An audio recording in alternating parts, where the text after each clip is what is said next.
Indeed, O God, there are no words to express the greatness of who you are. Your loving kindness, your grace that you have shown us through your Son Jesus, Lord, is just beyond our imagination. And Lord, your Son Jesus said that the Father seeks worshipers, those who will worship you in spirit and truth. And today, Lord, we offer you the worship of our lives, consecrated to you, Lord, as living sacrifices, that you may do whatever you please in us and through us that will bring honor and glory to your name. Thank you, Father, for all that you have done through your Son Jesus for all of us. You have made us a display window, a showcase of the greatness of your grace to ages to come. That when they see what you have done for your people, they will give you endless praise. And we, Lord, the one whom we have redeemed by the sacrificial death of your Son, we are forever grateful. And we will never stop to declare your praises because you are worthy for all the things that you have done out of your grace and your love through Jesus Christ, your Son. And Father, today, we are now made heirs with your Son by your Spirit because this was your good pleasure. And Father, we will rejoice with you always, not only in this life, but even more in the life to come, when we will behold your Son Jesus for eternity. We thank you so much, Father. Be glorified in our midst. Continue to show your glory. And we give you back all the glory, for you deserve it all. And Lord, may you stretch your hand once again, Father, to bless your people afresh. And let them know, Lord, the touch of your Spirit.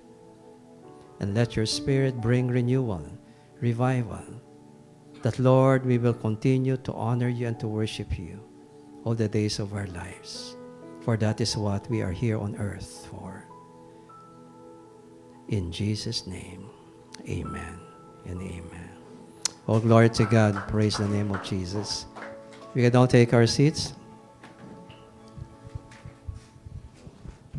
And you say to the person beside you, God is seeking you and your worship. Everything that God has done for us in Christ, according to Ephesians 1, was not done to please us, but that we may honor Him and worship Him. Because everything He does is intended for His glory, not primarily for your happiness. Because not everything that God does in our lives makes us happy. Okay? Because some of these things may be painful when He allows trials to come to us, because His desire is to change us. And trials are meant to change us. Amen?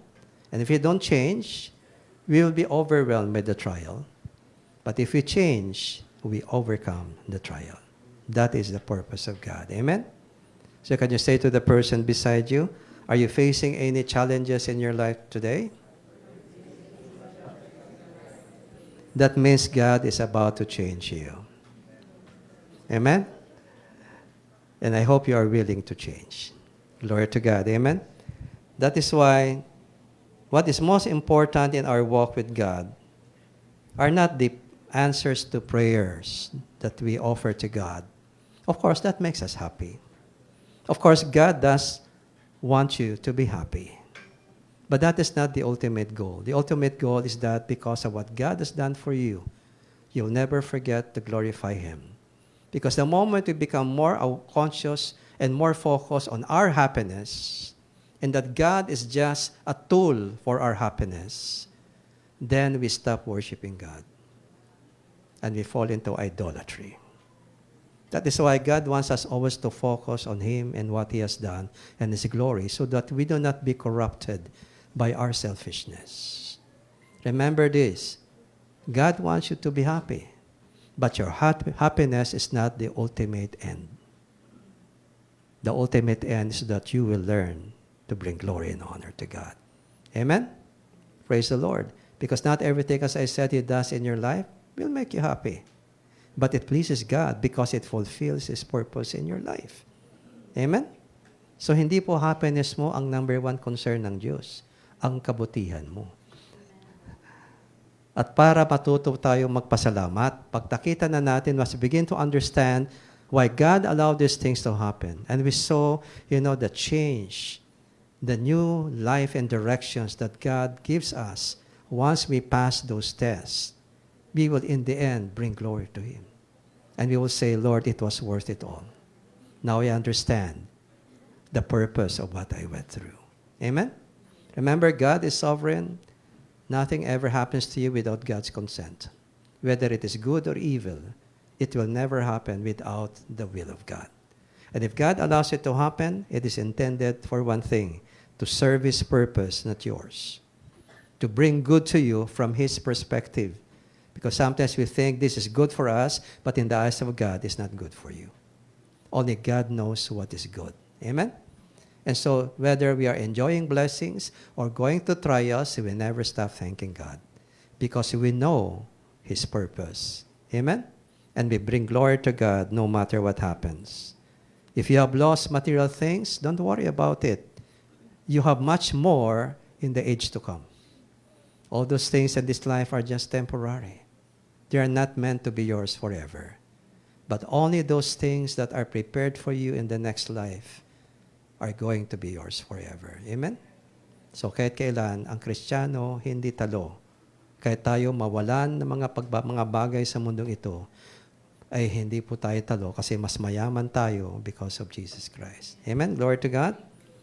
Today, because we just celebrated our anniversary last month, we would like to refresh ourselves on who we are as family members of Beraka Community International. Why we are called Beraka, which is the Hebrew word for blessing. Okay? We're not talking about material blessing. We're not talking about we getting blessings from God. When we say that we are at a church of blessing, we are here to bless God and to bless one another. Amen? So, hindi po yung tayo ang mabibless. Kasi marami po mga Kristiyano gusto, blessing lagi para sa Kanya, sa Kanya. Eh, paano tayo niya magiging very loving to others? Iniisip natin lagi tayo mablessed. Amen? Ang gusto natin, tayo maging channel of blessing. Glory to God. Amen? Can you say to the person beside you, I want to be God's channel of blessing to you, to honor you as my brother or sister. Amen? So this morning, let's take a look at who we are. And we have been saying that BCI is a church without walls. We are building bridges. We are restoring broken and damaged identities. Amen? That's who we are. And we need to understand who we are because BCI was started with a unique calling from God. And many years ago, that's 12 years ago, when I resigned from the church that God called me to pastor here in Davao City, and actually, removed me from Manila and brought me here because my family, we come from Manila. And I received a calling from the Lord because of an invitation that was sent to me by a church here, a Chinese church in Davao City. In Manila, I've been ministering to Chinese churches also. And when I received that invitation to pastor this church in Davao, that's Christ Fellowship Church. That's the first church I pastored here in Davao City. I immediately put that letter into the shelf. Not interested. Okay?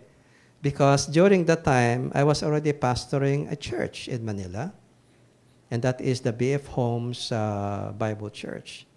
It was the one who started the church, Pastor Ray Clemente, had resigned and was to move into Australia. And he gave the baton to me to pastor the church. And I was only, I think, around a year or so in the church when this invitation from Davao came to me. Okay? And so you can understand why I took that letter and put it on a shelf. Not interested. because I know God wants me to be here in Metro Manila. God has opened so many doors for ministry. God has expanded the reach of the gifts that God has given me. In fact, into Hong Kong, we started an advocacy called Building a Nation of Character. And the Lord gave us favor and opened doors for us in different sectors of society in order to encourage people to be part of the vision of building a nation of character for the glory of God. That is the Philippines. And the Lord opened Ateneo de Manila. I was invited to speak there. Also was invited in this famous club, Rotary Club of Makati, to speak before multinational business people, political people who are attending that regularly. I was invited into big companies like Benison Group of Companies in order to conduct seminars for the entire workforce from the Execom, Mancom, down to the rank and file by the President himself, who attended the Rotary Club speaking engagement that I had. And the Lord opened so many doors to bring this message of the healing of damaged identities through the family, the restoration of families and marriages, which has been breaking apart all over the world. And throughout all of this, I thought that my base was going to be Manila, because God has opened so many doors for reaching out, even to unbelievers. And then when I received that letter, I said, this is really out of line. Sorry about that. But after I shelved that letter, I was just amazed that every night the Lord will wake me up in the wee hours of the night, and He will talk to me about Davao City. That continued on, and I was getting annoyed actually. Lord, why Davao? Why Davao? Isn't Metro Manila the center of your work? That's what I thought. Every Luzonite thinks that way. That Luzon is the center of the Philippines. Okay? And so that was my wrong attitude before. And so to make a long story short, I said, Lord, if this is really you, I'm going to ask you for 3 signs. Okay? And only those who are hesitant to obey ask for signs. For the first time in my life, I wanted to get signs, even though I know it was the Lord speaking to me, because I don't want to go. How many of you, upon knowing the will of God, deep in your heart, you just don't want it? How many have experienced that? I'm not alone. But this is the first time in my entire life that I became resistant. I've always been obedient to God. But I said, Lord, send me anywhere else except Davao and Mindanao, please. Kasi magulo, yan ang reputation sa Manila, magulo, maraming patayan, etc. Okay, so that was the wrong attitude that I had until the Lord started to correct it, because He fulfilled my 3 signs, which was almost impossible.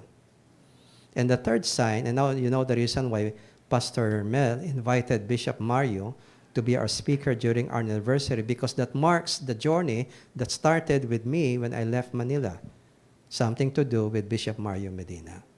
Bishop Mario has been a close friend of the family.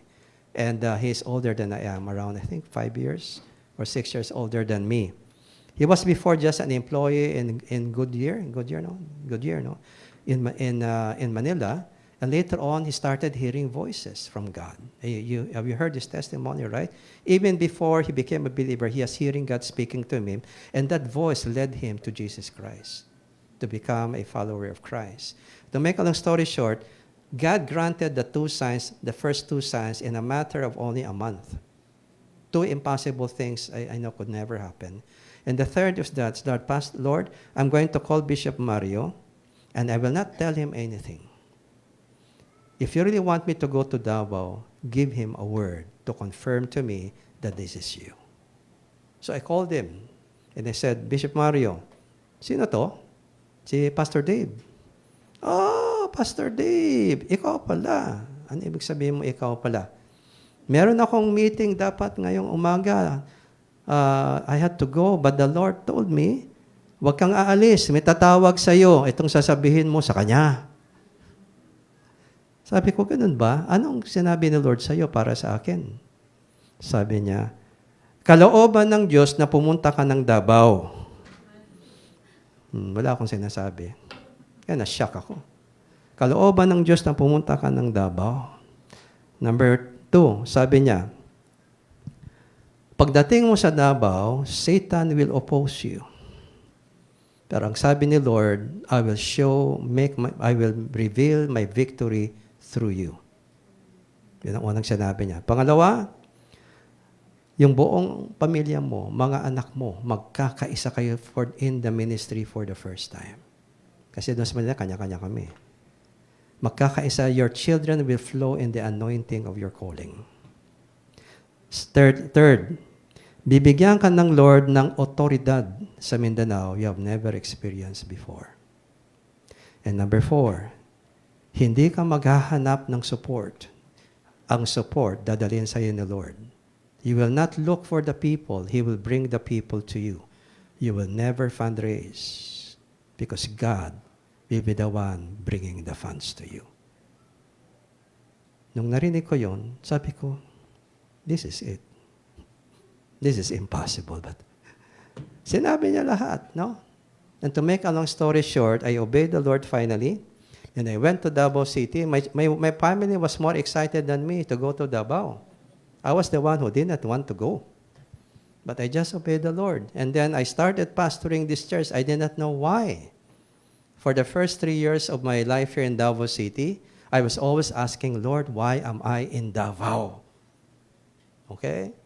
And then it was in 2009, on my third year of pastorate at Christ Fellowship Church, that I encountered a visionary experience while worshiping the Lord together with the people.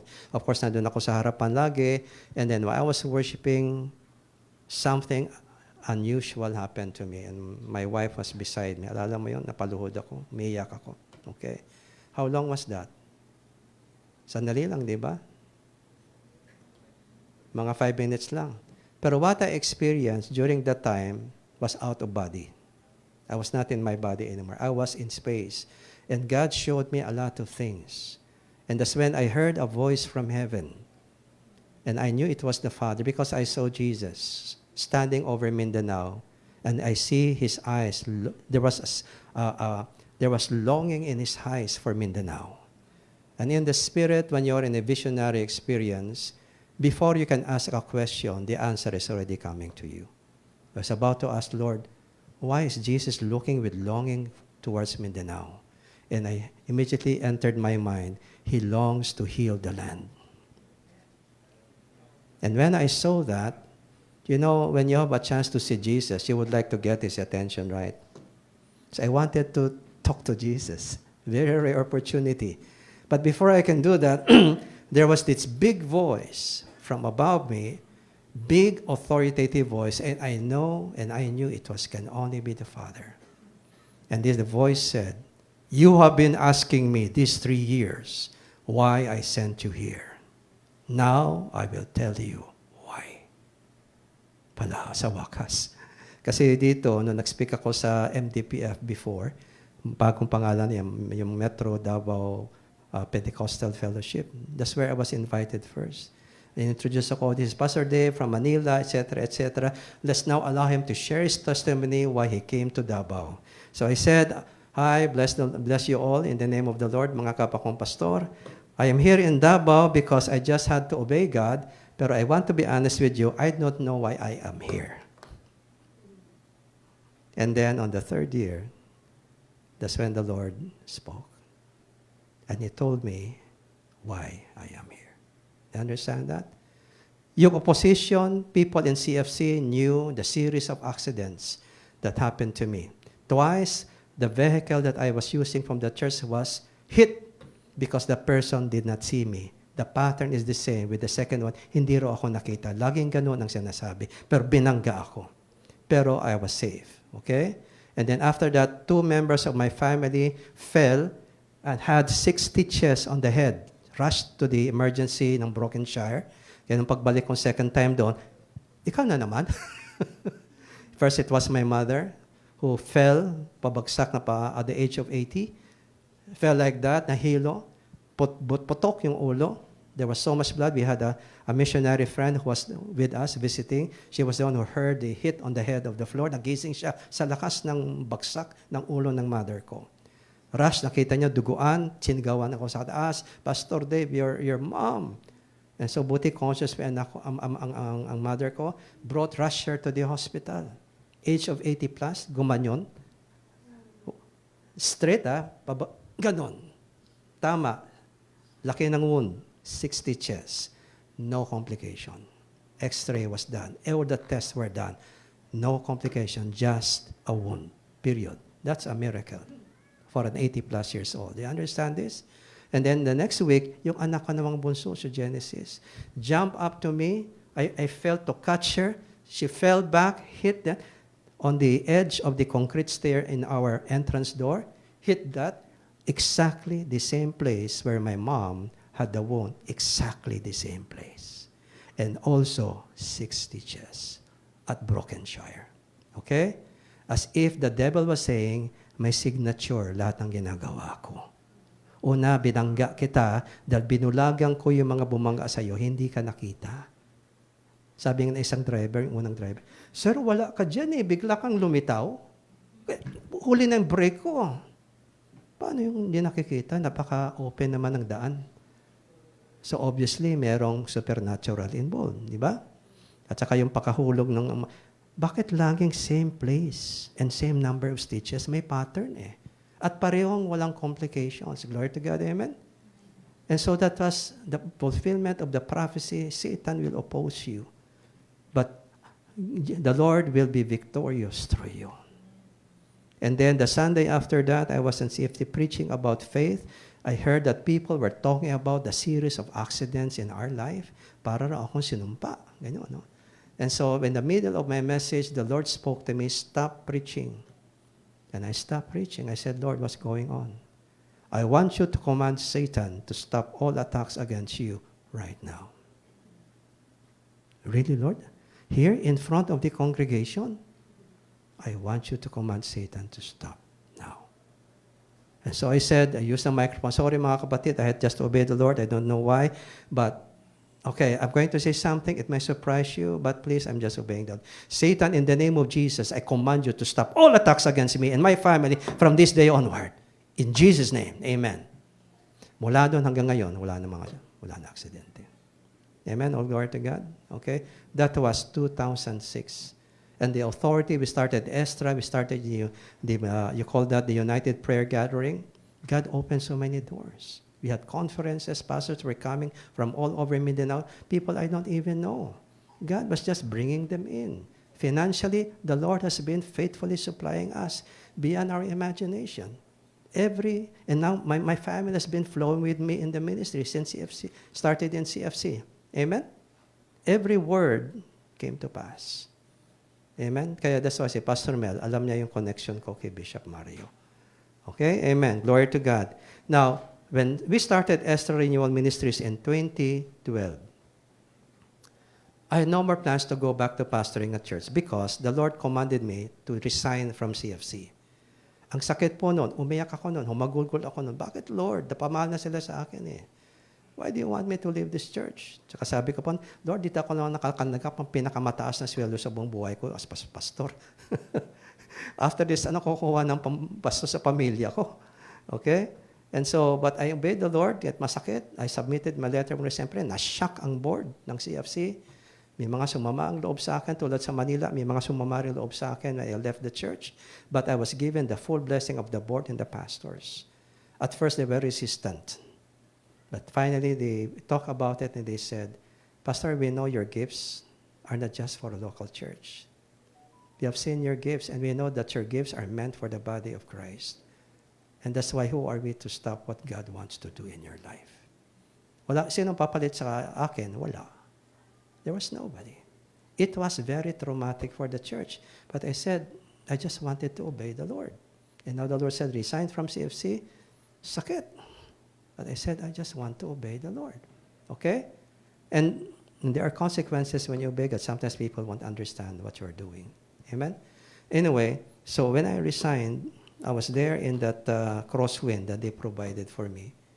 I was crying. I said, Lord, is this really it? You really want me to leave this church? Where am I going? I don't know anyone in Davao City.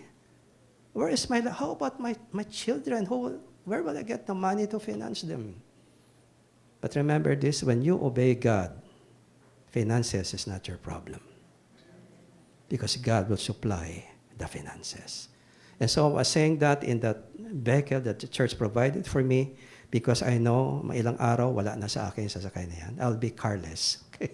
Because I resigned from the church.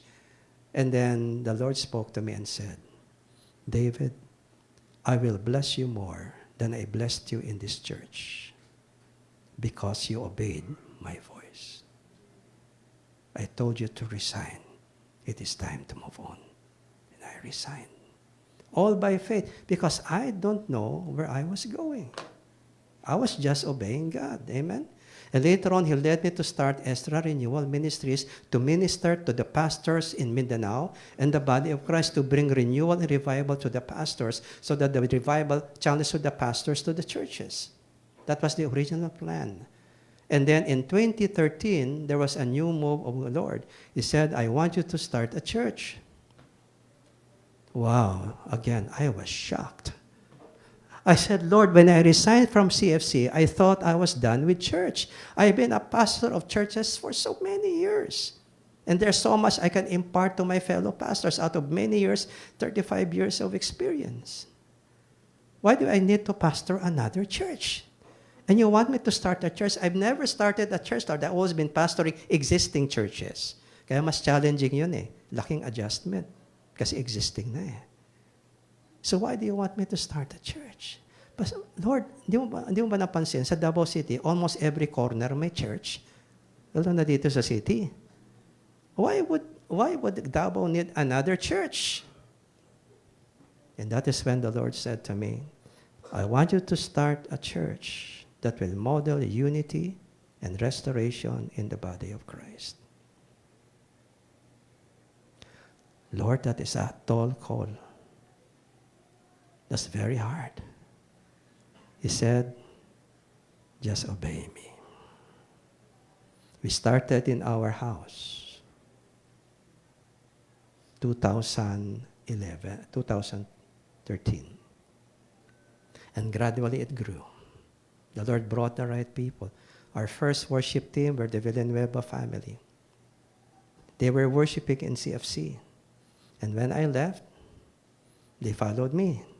Pastor, do you need a worship team? Because I will never forget Jason Villanueva and his family. And to make a long story short, that's where BCI started. And we started talking about the healing of damaged identities because that was the message given to me in that visionary experience in 2009 at CFC. I want you to teach the healing of identities through the gospel and through the word of God. Teach about the healing of identities in Christ. And I want you to focus on the healing of families and marriages because that is where a society is transformed. That's where it begins. Lahat ng ugali na sumisira sa ating lipunan, nagsimula sa pamilya. True or false? The home is the index of any society. What happens there affects all of society. You want to change a nation, you begin with a family. That's how God started. He always starts with a man and then a family in order to bring change. Do you understand this? He said, that is your mandate in Mindanao. And so I started obeying the Lord. The Lord opened the doors sa Compostela Valley. The governor asked me to go there to provide many seminars talking about this particular topic. Ang daming na born again, ang daming na healed, ang daming awayan doon sa Kapitolyo ng Compostela Valley na heal, na ayos. To the point that there was one pastor who said, grabe, pastor, parang visitation ng Diyos to. Hindi pa ito nangyari sa history ng Compostela Valley.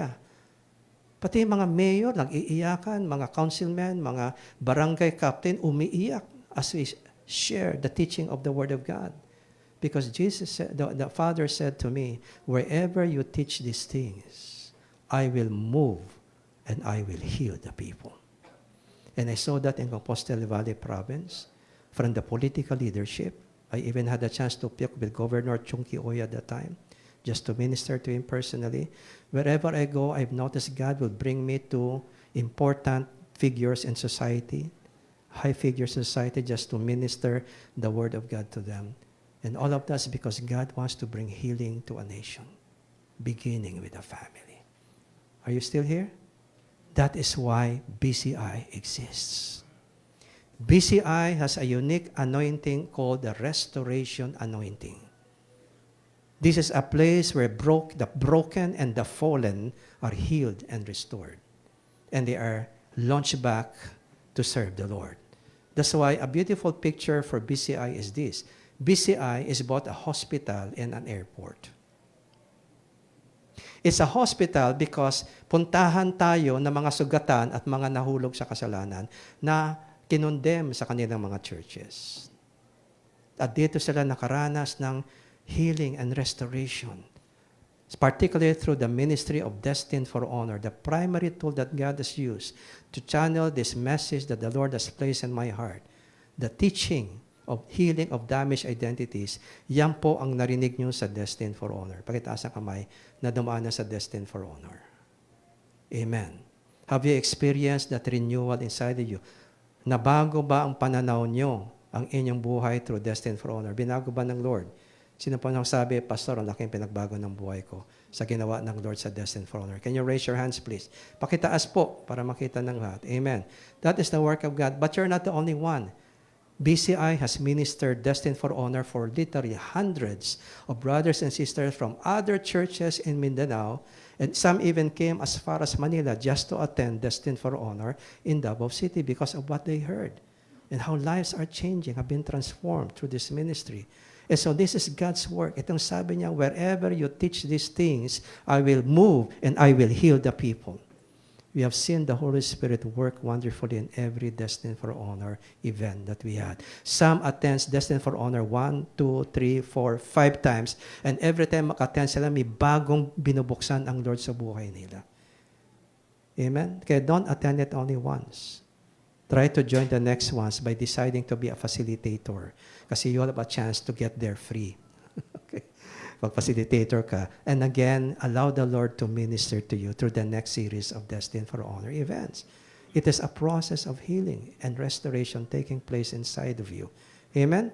So that has been the primary tool the Lord has used to fulfill the purpose of BCI. To the body of Christ, and even now internationally, we are now doing DFH in New Zealand, in Australia, and now there's another request for DFH in New Zealand and Australia, and that's what we're going to do.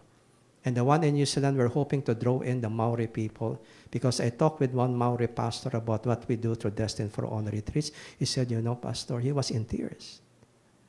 That is the message the Maori people need to hear. When you come back, please speak in our church. And I hope now to reconnect with that pastor, that Maori pastor there in New Zealand. But again, God is moving through this ministry, and that's what we are. So let's see what is the character of this church that God wants to model to the body of Christ. Okay. So our scripture, we start reading from Romans chapter 15. I think this is very small. Can you there at the back, Pastor John? You cannot read? You can read. Very good eyes. Okay? Can we read this together? This is Paul's letter to the Romans in chapter 15, verse 24, and we'll be looking at the context. Can we read this together? We who are strong ought to bear with the failings of the weak and not to please ourselves. Each of us should please our neighbors for their good, to build them up. For even Christ did not please himself, but as it is written, the insults of those who insult you have fallen on me. For everything that was written in the past was written to teach us, so that through the endurance taught in the Scriptures and the encouragement they provide, we might have hope. Okay, next. May the God who gives endurance and encouragement give you the same attitude of mind towards each other that Christ Jesus had, so that with one mind and with one voice you may glorify the God and Father of our Lord Jesus. So the goal of everything that God does in our lives is worship, to bring glory to God. Amen?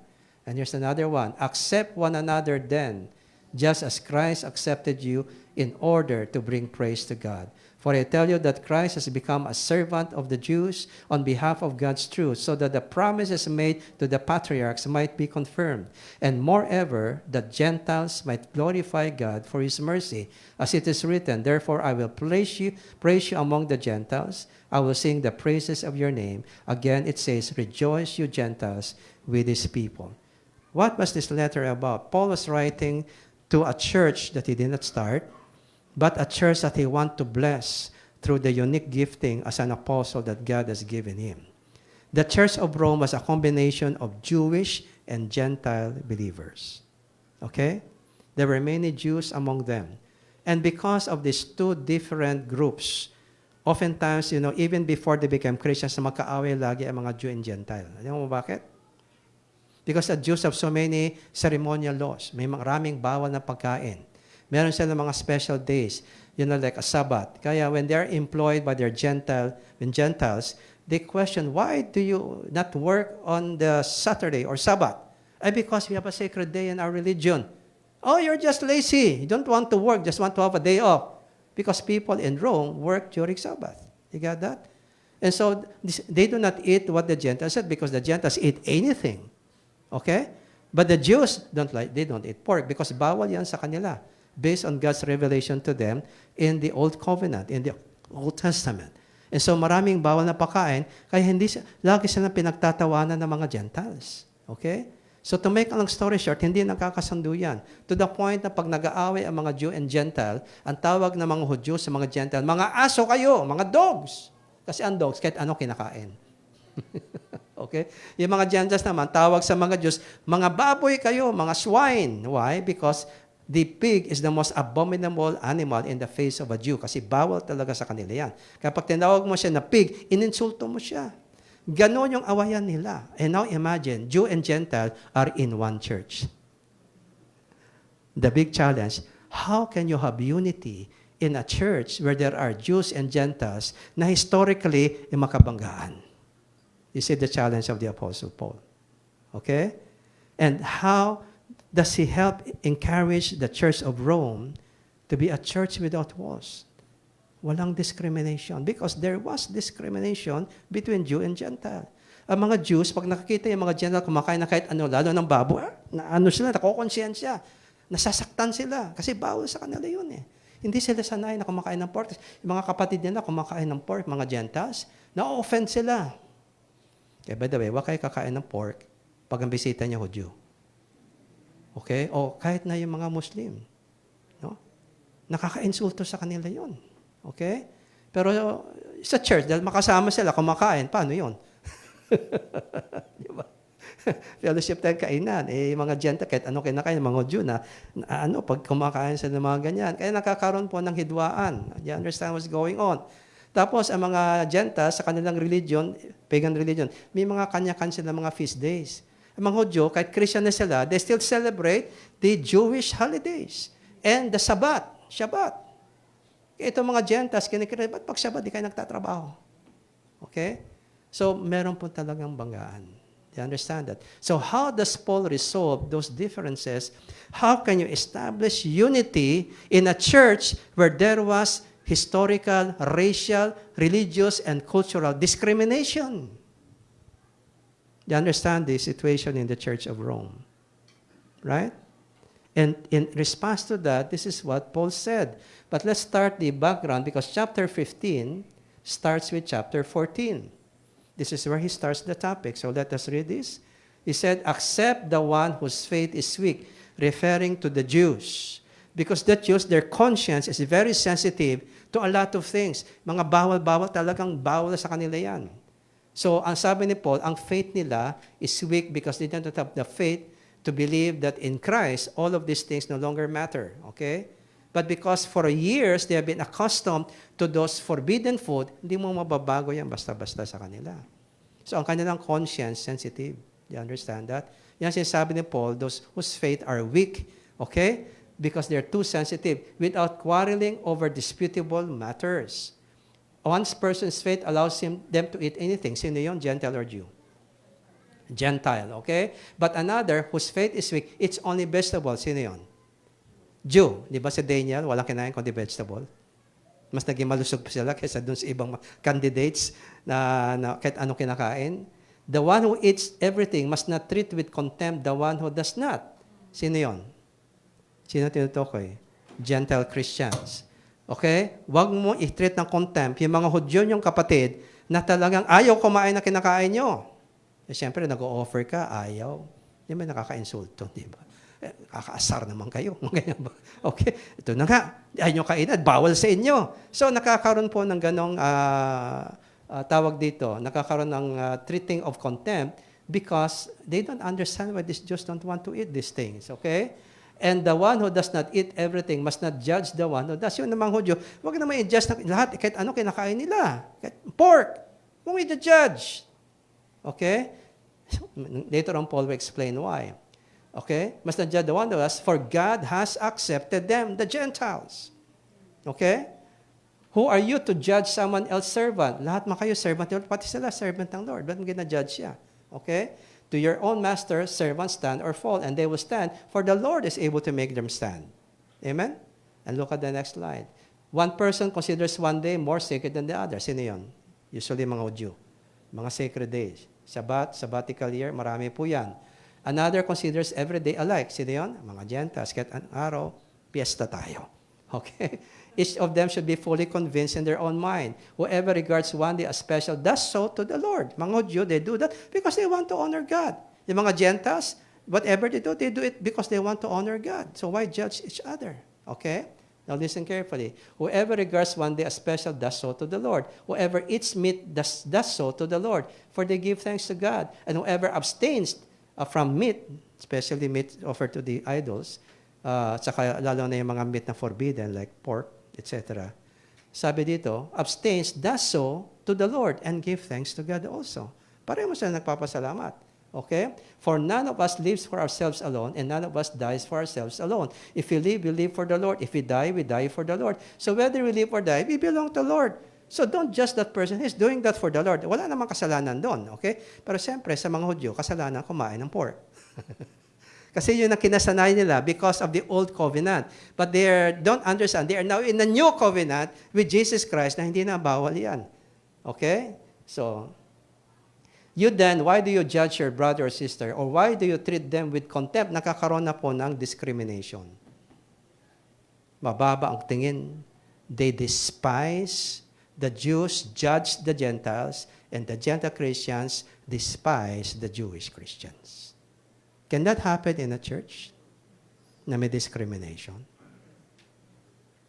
Do you look at certain people in the church in a way na parang you look down on them because maybe of their way of life, their socio-economic background, okay? Or maybe because of where they came from. Okay? Now listen to this. Why do you treat them with contempt? For we all stand before God's judgment seat. As it's written, as surely as I live, says the Lord, every knee will bow before me and every tongue will acknowledge God. So then each of us will give an account ourselves. Kanya-kanyang pananagutan yan. Don't judge your brother. Kasi hindi naman nag-clear na makasalanan yan sa New Testament. Kasi nasa New na tayo, wala na tayo sa Old. Okay? And then here we come. Therefore, let us stop passing judgment on one another. Instead, make up your mind not to put in a stumbling block or obstacle in the way of your brother and sister. So in other words, huwag ka na mag-judge ng kapatid mo. Pero pag alam mo Hudyo yan, Jewish Christian yan, huwag ka kakain ng pork sa harapan niya. Matitisod kasi ma-offend mo yung conscience niya. Baka para ma-inspired pa siya kumain ng pork kasi sa kanyang konsyensya, bawal yun. Makakasala siya sa konsyensya niya, sabi ni Pablo. Huwag kang maging katitisuran sa kapatid mo dahil sa iyong paniniwala. Can you say that to the person beside you? Huwag kang maging katitisuran sa kapatid mo dahil sa ibang paniniwala mo. So, huwag mo siyang, kung siya, nakokonsensya siya pag kumakain ng pork, huwag ka kakain ng pork sa harapan niya. Doon na lang sa bahay mo. Amen? May mga tao dating naglalasing, okay? Sa kanila, ang lahat ng alak, bawal. Sa Bible, hindi naman. Bawal ang alak. Bawal ang maglasing. Pero dahil ang konsyensya na, dahil buhay niya, lasinggero siya, ayaw na talaga niya ng alak. Kapag uminom ng alak, na ano siya, na-disturb siya. Doon naman sa Kristiyano na hindi naman maglalasing, pero nagtitake ng wine from time to time, wala naman sinasabi sa Bible na bawal uminom ng alak, bawal maglasing. Yun ang kasalanan. Okay? So kung gano'n ang konsyensya niya, huwag ka inom ng alak sa harapan niya para huwag siya matisod. Mas mahalaga yung pagmamahal sa kapatid kasi yung panindigan mo yung gusto mo. Itong paniwala ko, bahala ka sa buhay mo, basta gagawin ko, alam kong tama.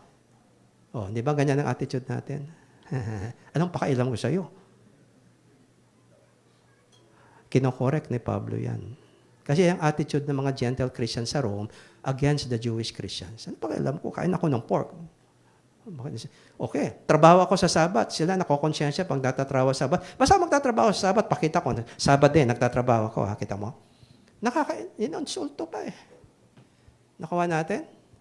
So, sinasabi ni Pablo, stop passing judgment. And wag ka lang maging katisisuran. I am convinced, being fully persuaded in the Lord Jesus, kasi New Testament ang si Pablo no? That nothing is unclean in itself. Yun sinasabi, strong faith.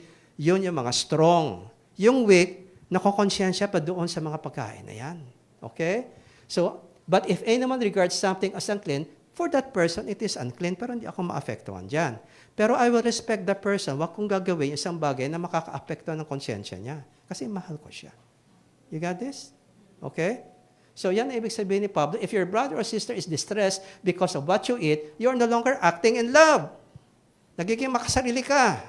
Hindi ka marunong magmahal doon sa taong mahina ang konsyensya. Hindi mo na, wala ka ng konsiderasyon sa kanya. That is not what the Lord wants. Okay? So sabi niya, do not by your eating destroy someone for whom Christ died. Therefore, do not let what you know is good be spoken of as evil. Kasi pinipilit ng gawin sa tingin niya bawal. And later on, he will speak evil about what you're doing. Sa'yo naman, hindi masama yun. Yun ang sabi niya, don't let anyone speak evil of the things that is good to you. Kasi pinipilit mo yung practice mo sa harapan niya. Na alam mo naman, ang konsyensya niya, sensitive dyan. You understand what Paul is talking about? That is why, when we go back to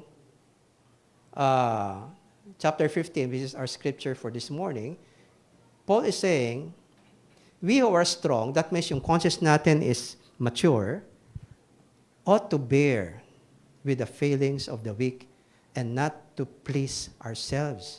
Pag sinabi mo, basta gagawin ka ito, kahit ito mong sabihin niya, ma-insulto siya, ma-offend siya, bahala siya. Yun sila, you just do everything to please yourself. Wag! Okay? We should not please ourselves. Each should please our neighbors for their good to build them up. Kung yan ang konsensya niya, di, ayaw mo siyang, yun ang way niya to exist, to honor the Lord. Yun ang paraan niya to honor the Lord. Then, encourage natin siya doon. Huwag na natin pilitin kasi mahirap mong baguhin yan. Kultura nila yun eh. You understand this? Okay? Hindi naman kasalanan yun. You got that? Kung kasalanan, talagang kailangan mag-insist ka. Tigil mo yan. Kasalanan yan eh. Hindi naman kasalanan. It's just a matter of conscience and differences of belief na hindi naman essential to salvation. Do you understand this? So, respetuhin mo yung differences. Huwag mo nang pilitin. Okay? So, even, you should please our neighbors. Please them. In other words, do whatever hindi makaka-offend sa kanila. Okay? Pagkasabi sa iyong katabi, huwag mo na ipilit. Yung bagay na sa iyo ay tama sa paraan na ma-offend ang ibang tao. Kasi hindi ka na marunong magmahal niyan. Makasarili ka. You're just pleasing yourself. Okay?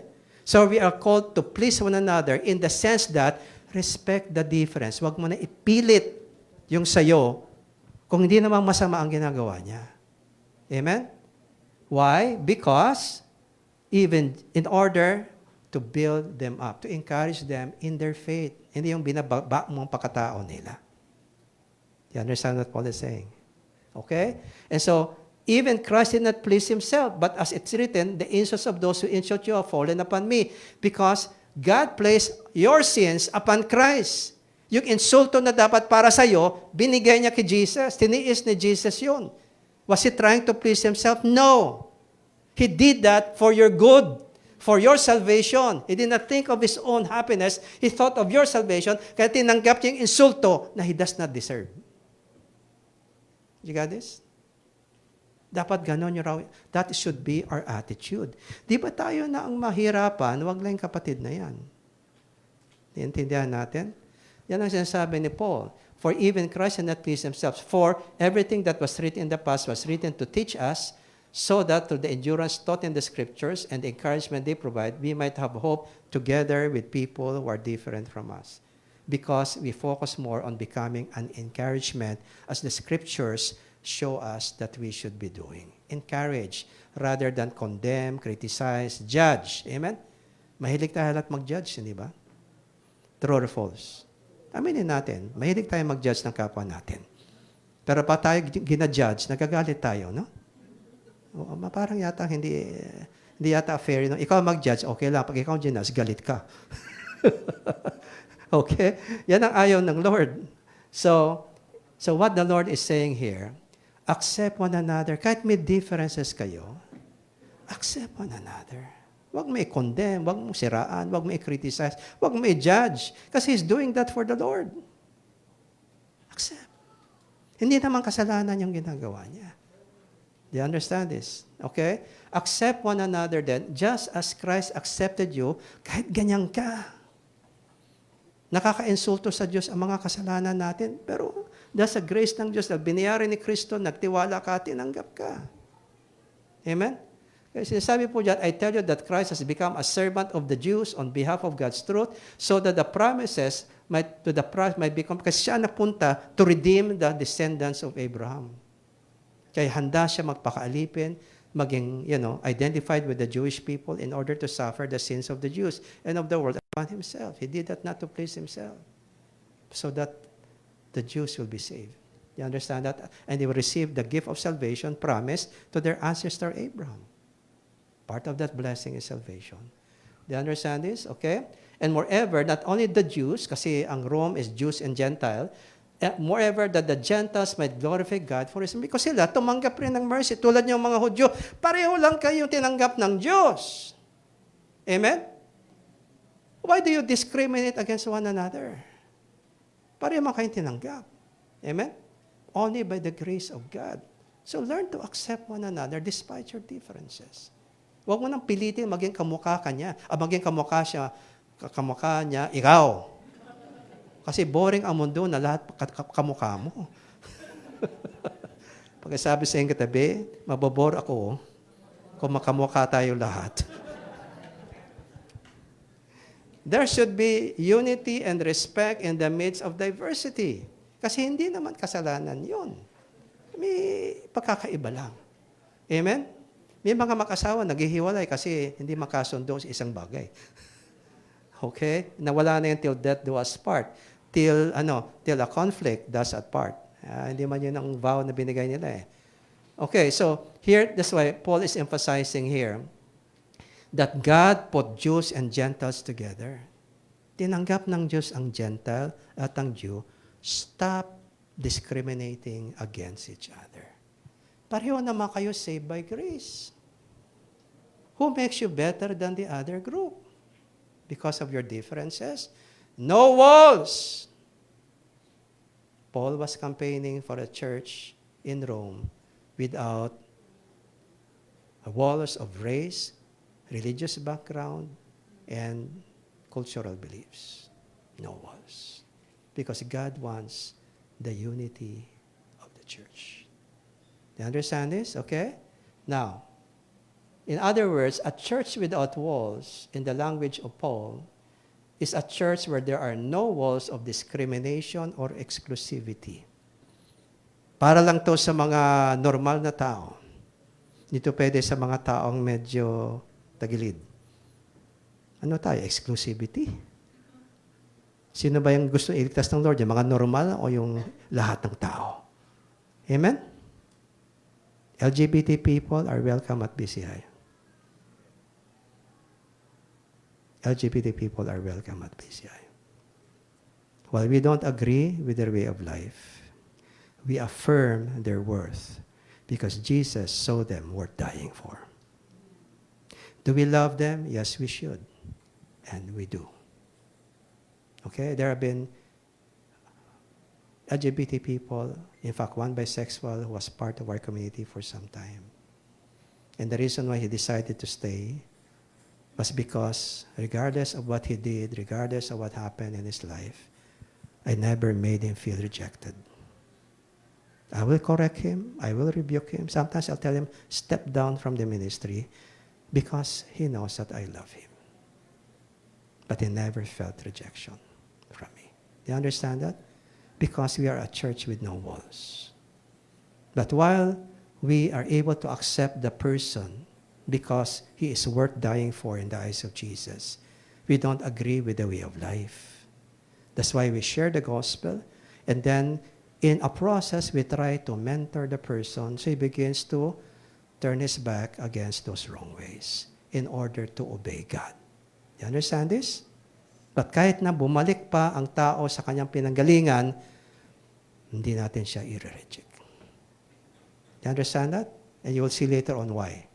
Okay? So, no walls of discrimination or exclusivity because we value mutual acceptance as God has accepted us through Christ. You know, because of the blood alone, kahit ano pang pangit ng pinagdaanan mo, kahit ano pang pangit ng ugali mo, dahil nagsisi ka, lumapit ka kay Jesus, tinanggap ka niya. Dapat tayo ganun din sa isa't isa. Amen? Respect amidst diversity. Again, secondly, what is a church without walls? No walls of hostility or divisiveness. We value reconciliation, forgiveness, and unity. Here in BCI, pag nabalitaan namin na may mga members nag-aaway, nagiging priority agad yan na kausapin sila. We will not allow fights or quarrels between members to stay long without the leadership intervening and helping them reconcile. Amen? Dapat tayo lahat ganon. Amen? May nabalitaan ka nag-aaway, lumapit isa sa'yo, alam mo, kasi ganyan, naniwala ka agad. Abay, dumagdag ka lang sa pag-aaway. Amen? O ganyan ginawa sa akin, kaya nag-aaway kami, ganyan. Ikaw naman, without investigating the other side, naniwala agad, naging kakampi ka pa niya. So, dumagdag ka lang doon sa away. Amen? Pagkasabi sa iyong katabi, huwag kang chismosa. Okay. Alamin mo yung dalawang panig. Wag lang dahil kaibigan mo, siya lang papakinggan mo. Baka di mo alam, bias lang yan doon sa taong yon. Kausapin mo yung kabila. Itong sabihin mo, sis, mukhang may away kayo, ha? Oo nga sabi ko siya, ganyan siya. Siguro sis, maganda, kausapin natin siya. Okay, para malaman rin natin kung ano naman yung side niya sa nangyari. Okay? Kasi not all the time, perfect ang ating perception. So baka meron siyang ibang ibig sabihin doon. Hindi naman siguro doon sa nakita mo. So, sige, tulungan kita, puntahan natin, kausapin natin si sis. Kung ano naman yung side niya. Ganon dapat. Hindi, talaga? Ganon? Sobra yung tao niya. Wala, naging chismosa ka na rin. Let me tell you this. The leadership of BCI does not tolerate that. Because slander and gossip, according to Romans chapter 1, are sins punishable by death according to God's law. Ang chismis at paninirang puri, pinaparusahan po ng kamatayan sa batas ng Diyos. Pagkasabi sa iyong katabi, kamatayan ang parusa sa chismis at paninira.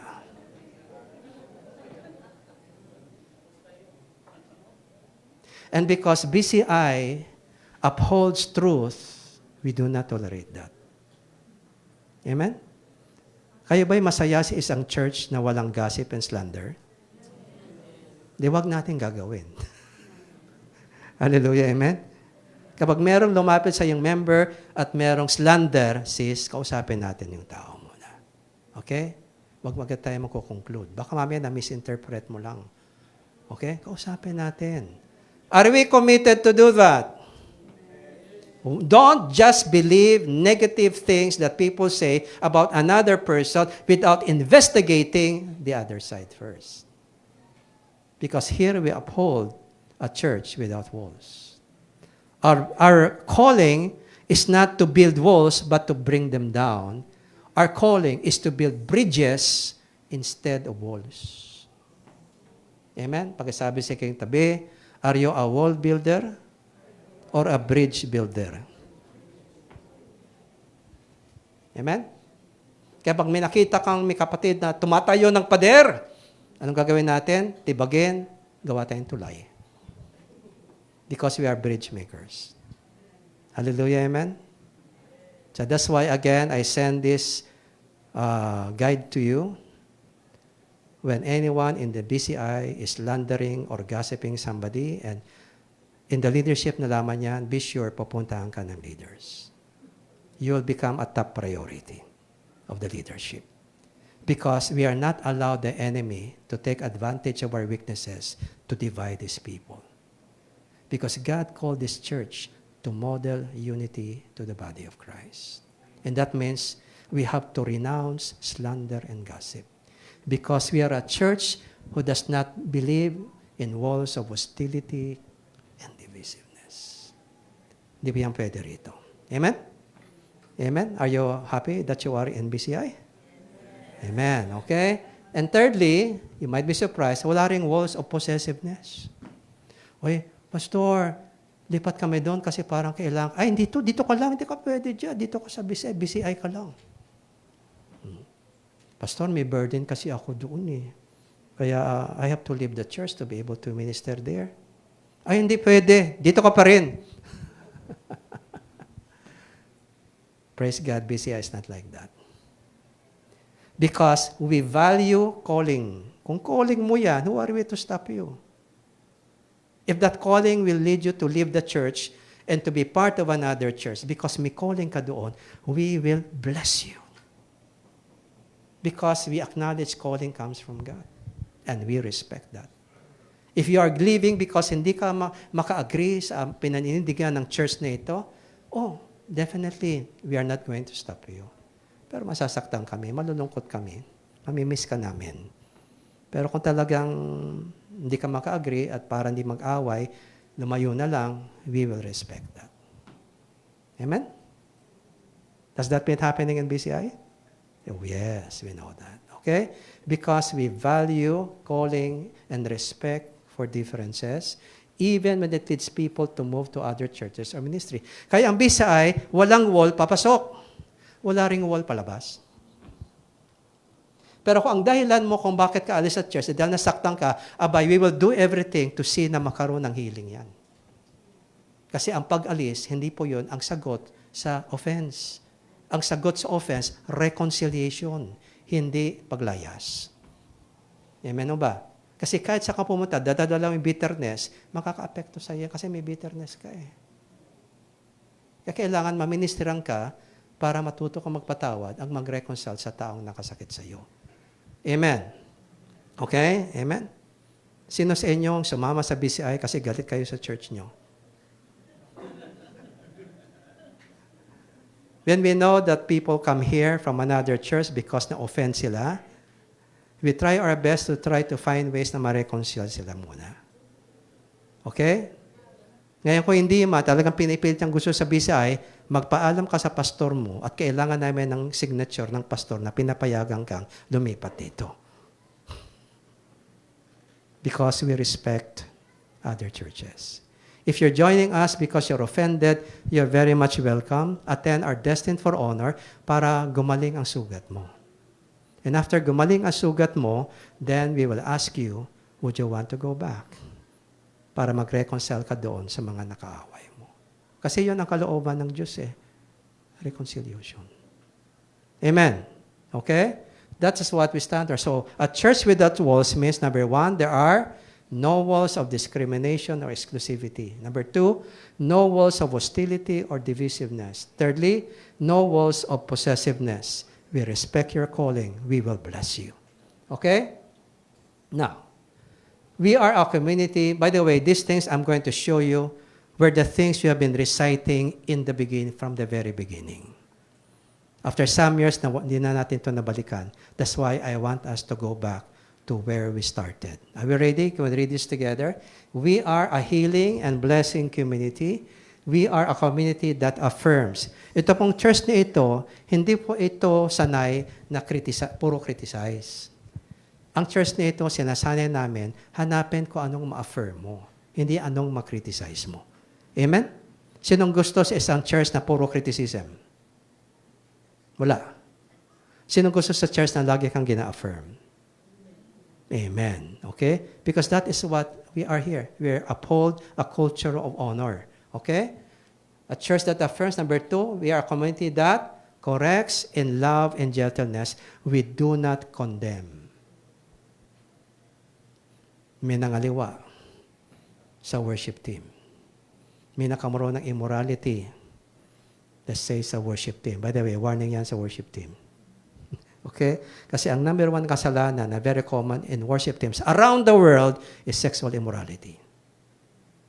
Very common po yan. So, nagkaroon ng immorality. Iko-condemn ka ba namin? No. Iko-correct ka namin at pwede kang madiscipline. Pero hindi ka namin iko-condemn. Why do we not condemn? Because according to Jesus in John chapter 8, when the Pharisees brought the woman caught in adultery to be stoned to death, Jesus said, "Whoever is without sin among you, be the first one to cast the stone against her." In other words, in the law of Christ, only the sinless has the right to condemn the sinner. Can we say that together? Only the sinless has the right to condemn the sinner. Question, who is sinless among us? So nobody here has the right to condemn a fellow sinner. You got this? We have the responsibility to condemn the sin. We condemn the sin, but we don't condemn the sinner because only God has the right to condemn the sinner because God is holy and sinless like Jesus. Do you understand this? Okay? That is why the Word of God commands us to restore a person who falls into sin. In Galatians 6:1, if someone falls into sin, let those who are spiritual restore him in the spirit of gentleness. Hindi harsh. Because according to John 3:17, for the Son did not come into the world to condemn the world, but that the world might be saved through him. Why did Jesus come? To condemn? He did not come to condemn. Mismo yung anak ng Diyos na walang kasalanan, dumating sa mundo hindi para mag-condemn ng tao, kundi para maligtas. Sino tayo na makasalanan na makakaroon ng karapatan mag-condemn ng kamukha nating makasalanan? Do you understand this? That's why in BCI, the most common testimony of people in BCI is this: walang condemnation dito. Makasala ka, we will condemn what you did. We will condemn what you have done. But we will never condemn. In fact, we will do our best to help you to restore you. Correct you. Hindi ka namin titigilan hanggang mo pagsisihan yung kasalanan mo. Pero hindi mo mamaramdaman na nire-reject ka namin. We will in fact discipline you if necessary. Kung matigas ka talaga, didisiplinahin ka namin dahil mahal ka namin. Pero we will never condemn or reject you as a person. That is BCI. Amen? Kaya nga tinayo ng church ang BCI kasi karamihan condemnation eh. Kaya mga na-condemn sa ibang churches, dinadala ng Lord dito, because dito hindi nako-condemn. We are here to restore. Our goal is to restore the fallen, restore the broken, not to condemn them or reject them. That is not what Jesus came to do. Amen? Kaya kung tayo po may condemning attitude, magbabago ka dito sa BCI kasi hindi pwede yan dito. Amen? Hallelujah? Okay. We correct in love and gentleness. Kasi alam natin, pwede rin tayong mahulog sa kasalanan niya. Only the self-righteous condemn sinners. Can we say that together? Only the self-righteous condemns sinners. Nakalimutan niya, makasalanan din siya. Intindihan po natin. We are a community that accepts unconditionally. Kahit sino ka pa, kahit ano pang nakaraan mo, lahat naman tayo dito may kanya-kanyang story na hindi maganda. Pero pinatawad tayo, tinanggap tayo ni Lord. Amen? Kasi sino tayo para mag-reject?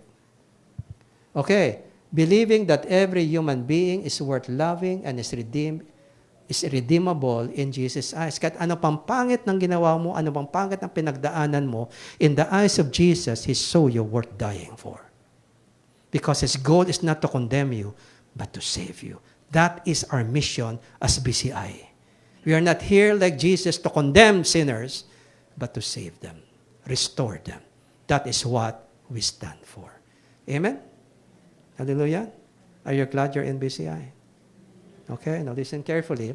We are a community that refuses to retaliate against or condemn anyone but forgives and restores in the love of Christ. Dito po, bawal po yung gumaganti. Kasi pinagbabawal po ng salita ng Diyos yan. Do not return evil with evil or insult with insult, but forgive one another. Be compassionate. Be gentle towards one another. Kahit offended ka, gentle ka lang. Kasi dito po, ang mahalaga yung character natin. And we must exude the strength of character of Christ. Na kahit offended ka, hindi ka bibigay. You will still be kind to the person. Hindi ka gaganti kasi alam mo, ang Diyos ang gumaganti para sa atin. At pag gumanti siya, mas matindi. Ayan na natin si Lord doon. Huwag na tayo sumama dyan. Basta tayo, i-bless natin yung tao kasi kaawa-awa yan pag dumating hostisya sa kanya. I-bless na lang natin. Amen? Agree? Okay. We refuse to retaliate against or condemn anyone, but forgives and restores in the love of Christ. Because this is what the New Testament commands us. It's not an option. It's our obligation. Amen? We are a community that refuses to judge or to slander anyone, but chooses to bless and affirm. Imbes na pansinin mo yung kapangitan na kanyang ugali, but di mo hanapin yung maganda sa kanya. Amen? Pagkasabi sa iyong katabi, hanapin ang maganda para gumanda tayo. Huwag hanapin ang pangit kasi pumapangit tayo. Sino bang gumaganda pag laging titignan mo yung pangit? Meron ba? Meron ba sa inyo? Lalo kang gumaganda pag tinititigan mo yung kapangitan ng tao? Pero pag lagi mo tignan yung maganda sa kanya, gumaganda kasi lagi ka nakangiti. Tama? Hallelujah. Amen? Lalo na sa asawa mo. Hanapin mo yung maganda. Kasi walang marriage ang magtatagal kung ilaging yung hinahanap sa asawa niyo yung pangit. Kasi lalo kayong papangit. Pareho na kayong pangit. Sorry, diretso ako. Marriage counselor ko, pagod na ako sa mga paligo-ligo eh. Kasi gano'n rin naman yung problema eh. Do you understand what I'm saying? Amen? BCI does not focus on the negative. Kung may negative, we restore, we correct, but we don't condemn. We don't degrade. Kasi ganyan din naman tayo noon eh. Tama? Naligtas siya sa grace, bigyan natin ng grace. Tayo nga, binigyan ng grace eh. Who are you? Remember, only the self-righteous love to condemn. Like the Pharisees. But choose to bless and affirm. Another, we are a community that patiently helps the broken to rebuild their damaged lives through God's grace. Alam mo, hindi madali mag-restore ng isang taong galing sa matinding kasalanan or galing sa isang matinding offense na nakagawa sa ng ditama. Sa galit niya, mahirap po hindi mabilis ang restoration yan. Kailangan patient ka lang. Kasi kung minsan, magkakaroon ng relapse yan eh. Magre-relapse yan. Patient ka lang. Amen? Because alam mo, the Lord is at work, makakarating din yan. Huwag ka lang susuko. Amen? Pagkasabi sa katabi mo, kasama na yon yung asawa mo or kapatid mo. Yan. Okay, here's another one. We are a community that hates sin but loves and restores the sinner. Yung ginawa mo, we hate that. We don't want that. Kasi Jesus hates that. But we love you and we want to help restore you. Okay? We are a community that never looks down on the poor but makes them feel they belong. Ever since we started BCM, may mga mahihirap punta rito. Sabi sa akin isang nag-attend before, Pastor, kaya ko gusto dito. Kasi dito, kahit may mga mayayaman dito, hindi ko nararamdaman na mababa tingin sa akin. Kasi kinakausap rin ako, yan, parang equal ba? Kaya gustong-gusto niya na merong ditong equality. No? Hindi dito yung mga tao may mga hangin, no, na pwedeng paputukin. No? Walang ganon dito. Lahat may humility. Okay? Because we don't look down on the poor. Amen? We are a community that respects and honors all people regardless of status, culture, or differences. Kat yan po ay saan pa nanggaling lipalop yan or ano pang pinanggalingan niyang relihiyon or whatever, we respect. And we show love. Amen? We are a community that never ceases to reach out to the lost with the love of Christ and the good news of salvation and restoration because that is our calling to bring the lost to Christ so that Christ can restore and heal their lives. Amen? Our distinctives, we are a church without walls. We are a community that has no code of exclusivity. Everyone is welcome. We are a church without walls. We welcome everyone regardless of capacity, color, or culture. No discrimination here. We focus on building the one kingdom of Christ and the larger body of Christ rather than just our own community. Hindi tulad po minsan ng may mga churches na ang focus na puro church lang nila lagi. Ang bisya hindi po. Ito yung church that ministers to the body of Christ. Kaya ang dami natin ng mga programs, hindi lang nakikinabang ang BCI, pati mga ibang churches nakikinabang sa mga programs natin. Because we believe that the Church of Christ is bigger than BCI. We think kingdom, not church. Kingdom, lahat ng believers, kahit hiwa-hiwalay na churches, are part of one kingdom. Ang mentality ng BCI, kingdom. Kahit saan ka, kapatid ka namin, tulungan ka namin. Kung anong meron kami, tulungan ka namin. Outreach kayo na isang church, hindi kaya ng church kayo suportahan. Kung papayag ang church, makikitulong kami suportahan kayo. Kahit hindi namin kayo outreach. Bakit? Kasi we are a church without walls. We think kingdom. Gawain ng Lord yan, we have a responsibility. We are serving the same Lord. Hindi po iba-ibang lords. Walang competition sa ministry. Amen? Okay? And next, we are a church without walls. Our people come to be empowered to serve others and other communities, not just our own, out of their love for Christ. Kaya marami na po tayong nirelease dito to serve other communities because that is what BCI is all about. We are not possessive. Kung yun ang calling niya, we respect that, we release and support para matupad niya yung calling niya. Amen. Okay? We seek to give and lend support to those in need, whether individuals or other communities of faith. Again, it's being emphasized, tayo pang body of Christ.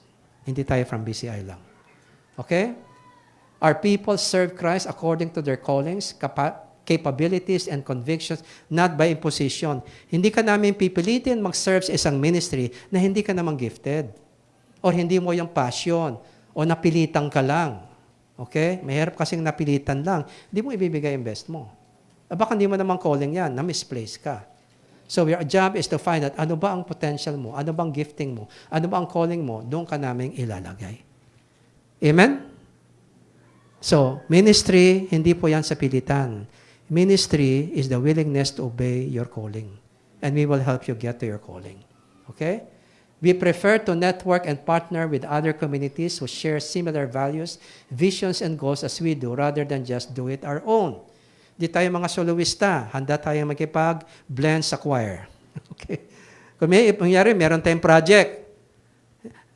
We can invite other groups to join us. Now, we have the same vision. Let's work together. Hindi puro BCI lang. And that's what happens sa ating outreach sa Marilog, di ba? BCI people ba lahat ang nag-ministry doon? Hindi. May mga kapatid tayo from Manila who have the same vision to help these people. We join with them. Yan po ang BCI. Hindi tayo exclusivist. We partner with others with the same vision and we work together as one body of Christ. Amen? Okay? And next, we seek to bless and encourage all other communities of faith and affirm them in their label of love for one Lord Jesus. Hindi tayo nagkakompetensya. Binibless natin yung mga other ministries na gumagawa na successful, maganda ang kanilang trabaho. We commend them, we honor them. Hindi tayo nagsiselos. Kasi kingdom ang ating mentality. Amen? We rejoice with them and we can even support them in prayer. Kahit hindi sila taga-BCI. We believe that unity in the body is not uniformity, but is showing respect, love, and support in the midst of diversity. We don't have to be exactly the same to be united. We can be united because we can learn to respect differences. We can have unity in the midst of diversity. Okay? We affirm together with other communities of faith, one body, one spirit, one Lord, one faith, one baptism, and one God and Father as all. Hindi lang po para sa BCI, sa lahat ng churches. Together, we affirm there's only one body of Christ. Amen? And sorry, I have to go fast. Lord, and we say this together, Lord, make us this community that will bring your light and hope and healing to a broken world of hurt and hate. Okay? Our mission and our vision, kasi hindi pa po ito, I think, na-discuss sa pulpit. Okay? Our mission as a church based on the calling of God for BCI, can we read this together? Healing damaged identities, restoring relationships, mentoring Christ-like character, and empowering transformational leaders through the gospel and the Word of God. What is our vision statement? A restorative and transformational community that cascades a biblical culture of honor among the nations. Hindi ko alam ba't lumampas yun. So our vision is to see this culture of honor where there is more affirmation, where we focus on building one another, walang siraan, walang criticism, we correct, we discipline, but we are always gentle and kind as the Word of God commanded us. We don't condemn anyone. We bring this culture across the nations. Nakarating po ito ng New Zealand, Australia, the churches there, even CCF in Australia, yung mga members na naka-join, na blessed talaga sila, kasi nakalaki ng tulong ng Destined for Honor for them. Okay? Our core values, can we say this? We value family before work or ministry. Because we believe ministry begins in the home. Masyado kang busy sa church, pabayaan mo family mo, pauwiin ka namin sa family mo. Start with your family. Amen? Because every change always begins with the home. So family before work or ministry. We value worship before activity. Okay? Number 3, we value relationships before performance. We value character before ability. Pastor, sikat na na musician sa Davao yan. Sama natin sa worship team. Teka, born again ba yan? Hindi pa. Ba't natin kukunin? Hindi pa yung born again. Pastor, ito, born again to, born again. Teka, kilala mo ba ugali niyan? Hindi, Pastor. Ba't natin kukunin agad-agad? Hindi mo importante sa atin ang ability, mahalaga sa atin character. Kasi pag ang tao may tamang character, kahit ano ang ability, matidevelop niya. Pero kung may ability, walang character, yayabang yan. Magiging problema yan. Kaya dito po, huwag niyo isipin na galing ang priority ng BCI. Ang priority natin is character. Kasi pag humble yung tao, kahit ano, matututuhan niya. Kahit anong abilidad, madidevelop niya. Bakit? May kakumbabaan. Amen? Okay? So we value character before humility. We value volunteerism before obligation. Ay, pipilitan. Gusto volunteer.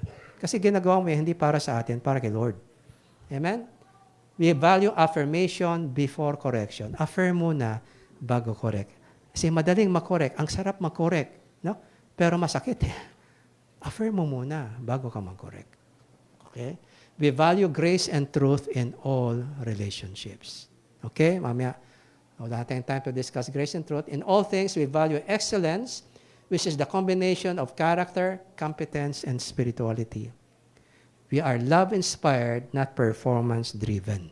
Lahat ng ating program, ginagawa natin hindi dahil kailangan gawin, kundi dahil mahal natin si Lord at ito yung paraan para mapakita natin pagmamahal natin. Mahal natin isa't isa, and this is a way we can show love for one another. The focus is not on the program. The focus is loving people. Amen? Okay? Siguro I will share this in another message na lang, no, Pastor John? Kasi may Lord's Supper tayo ngayon. Pero let me end with the last part of my presentation. Okay, grace and truth is one of the core key concepts of BCI, grace and truth. But let me just end with this. Can we read this? Ito po yung tinatawag natin, our culture of honor commitment. So can we read this aloud together? The only cure to the culture of cursing and negativism prevalent in our society is to intentionally build a culture of blessing, to affirm rather than to judge, to encourage rather than to criticize, to inspire rather than to condemn, to forgive rather than to hate, to show compassion rather than to degrade. For the easiest thing to do for human nature is to judge, criticize, condemn, hate, and degrade others. It takes more effort to bless, especially in the face of offense or disgust. But it builds character. It inspires the good in others. It injects hope in a languishing culture of negativism and hopelessness. It heals wounds. It builds people, and most of all, it makes us like Christ. Christ who affirmed sinners, while many people condemn them. It is better to light a candle than to curse the darkness. We choose to bless and share the light and love of Christ till the darkness bows at His feet. We never stop shining our light by sharing the love of Christ. Kahit sino pa yan, hindi natin papatulad yan. Hindi natin ibababa yan. Tutulungan nating ma-restore. Tutulungan nating maayos ang buhay. Kahit anasukit ang ginagawa niya, hindi natin siya susukuan hanggat hindi mabago ang buhay niya. Amen? Because that's our commitment. Praise the Lord. So we choose to bless and share the light and love of Christ to other people until the darkness bows to His feet. Amen? Lord, make us this community that will bring your healing and hope to a broken world of hurt and hate. Can we pray that prayer always? We are a healing and blessing community, helping restore damaged identities through the gospel and empowering families through the Word of God, modeling and cascading a biblical culture of honor. Amen. In my next message, next time, I'll talk about the culture of honor. I'll talk about why we uphold grace and truth in BCI. Amen? Can we give God all the glory for the calling of BCI? All praise to God. Amen.